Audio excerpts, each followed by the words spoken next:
Hello, everybody. This is your daily real estate practice exam question, and I got a good one for you.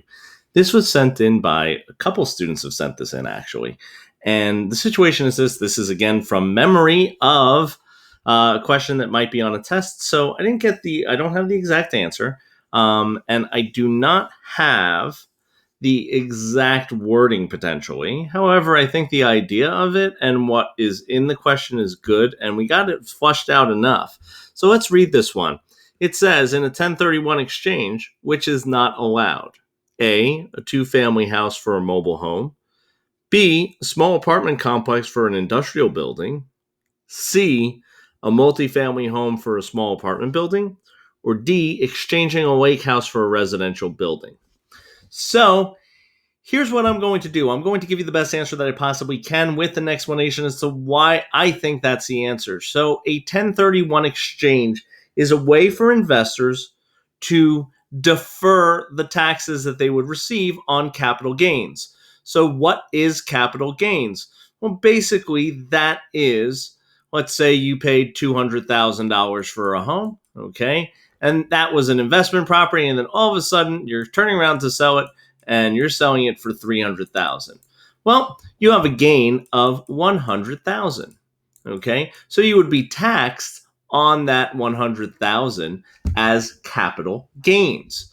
Now, in a 1031 exchange, basically what you're doing is you're taking the funds that you receive from the sale and you are putting it into a separate account over here that's going to be held by a 1031 exchange company. That could be an accountant, an attorney, whatever the case may be. It's something that somebody, an entity that is set up to accept and receive 1031 exchanges. So what happens is the money goes over here, and then you use that money to purchase a home later on. That is what they refer to as like and kind.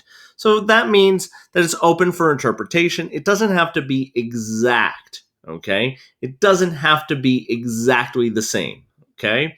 So let's read through these.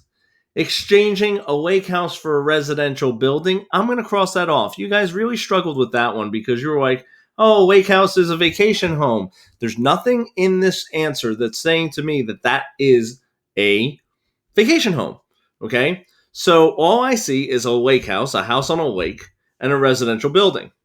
Similar enough, in my opinion, okay? C, a multifamily home for a small apartment building. Doesn't say how many families it is, doesn't say how small the apartment building is.